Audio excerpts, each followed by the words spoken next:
Well, joined this morning to discuss some of those policies, Mr. Esan Ogunleye is a former registrar and CEO, Chartered Institute of Bankers in Nigeria, now a banking consultant. Thank you for coming on this morning. Thank you. Well, perhaps we should flip the coin and start off with this policy of the CBN. The banks have got to publish the names of their debtors. So many, there are varying views all over the place about it. Something, well, if it will end at least the threat that those banks have got, all of those loans. In fact, I'm looking through now, they say it totals about 546 billion that they're trying to recover. And so perhaps this publishing these names may just as well see how much of that they can recover from these debtors. What's your impression of that? Well, I believe that this is an unusual circumstance. Although it had happened before now, when names were published in an attempt to pressurize debtors of banks to repay their loans. This preceded the establishment of AMCON. And I believe that this is coming on board again because the central bank was duty-bound to make sure that we don't witness the kind of occurrence we had at that time.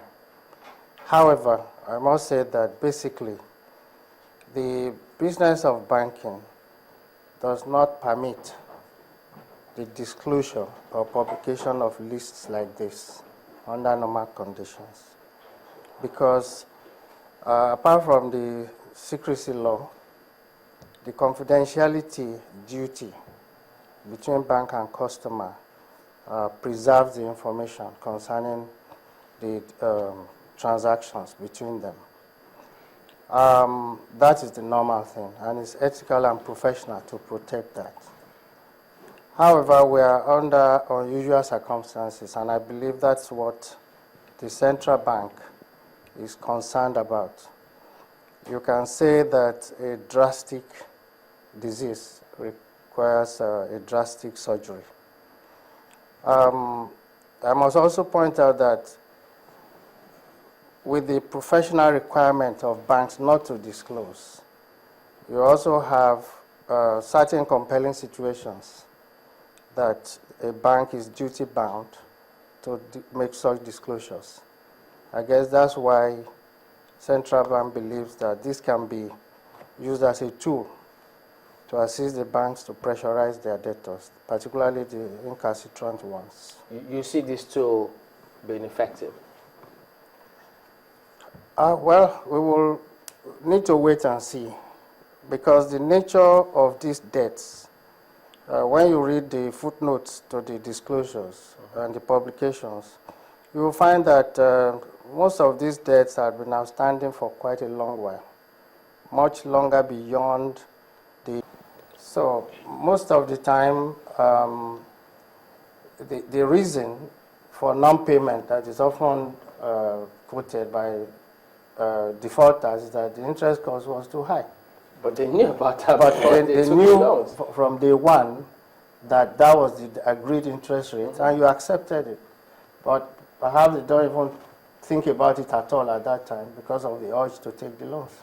Let's look at the interest rate side, because some will say that's the reason why there are not many loans going out, and that's what another factor is affecting manufacturing and this economy, business side, private side of the business of the economy here.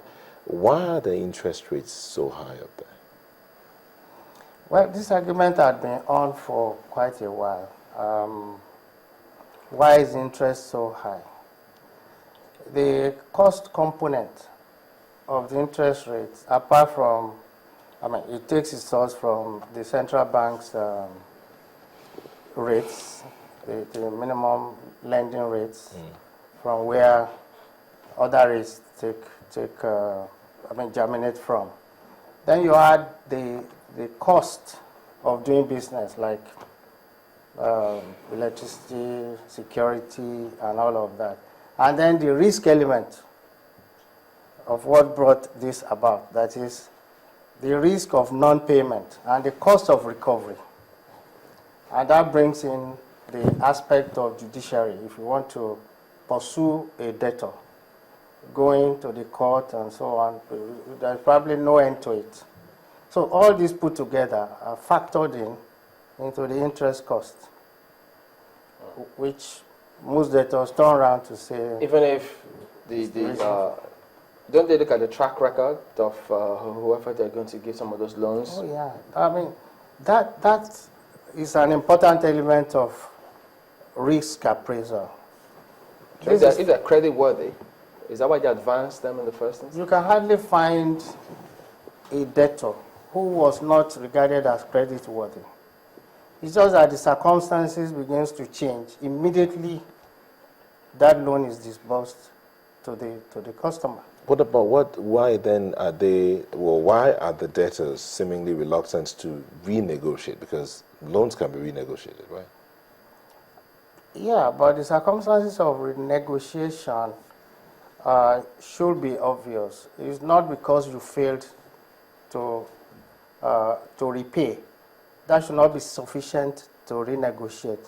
The bank has to be satisfied that the circumstances of your business remained as it were. For example, if, like in the heavy areas of contractor financing, a project that is supposed to last 2 years, and you take a 2-year loan to match it. If for any reason there are serious changes in the circumstances of any, particularly the people who gave the contract, say government, and you are not getting back the money as and when due, for you to just roll over or renegotiate is self-deceit, because if that government has changed, for example, and the replacement officials don't believe in the project, then the bank has a problem. What do they pay? They have to pay, even because government is a country. Yeah, the question is how long will it take a new administration first to admit the project and to say that there is budget for it, especially if the budget has been spent on something else. And that brings me to, maybe I missed it, guys. I didn't see the names of any states in that list, maybe because they said 10 more banks are to publish. I know that they're renegotiating their loans right now, some of those states, but in the meantime, doesn't mean no state is owing because they can't pay salaries. I think we're in the season of renegotiations now. So I'm not surprised that I don't find names of governments there. That does not mean they have paid their loans. Should their names be there if they are owing? Well, under this circumstance, they should be published. It's just that once you are renegotiating or matter is in court, you will not be expected to include those names in the list. Would the risk managers in the banks, would you say they've been effectively monitoring the loans that they give out? Because it shouldn't have gotten to this point. If they had, one would say that if they had been monitoring and following up on the loans given out, it wouldn't have gotten to this point where they have to publish. Yeah, that's the basic expectation. And I would like to think or believe that such officials follow through the way you have expected it to do. But there are so many challenging situations. It's not peculiar to Nigeria, but in the particular case of Nigeria, there is this general attitude that you don't have to pay, especially the large ones. And the customers, the debtors, expect you to understand the circumstances that have just changed. If, for example, you have funded a contract that is going bad, they find it more convenient to tell the bank, but you are here, you've seen it, I've not collected the money, I didn't buy cars, I didn't buy houses, but I spent it on the same project, but the project had been stopped. So what do you expect me to do?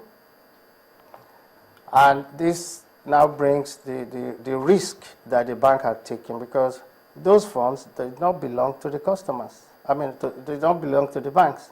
Banks don't print money, but they collect funds from depositors. and lend to the other side. So if that repayment is not forthcoming, then the bank will be in trouble.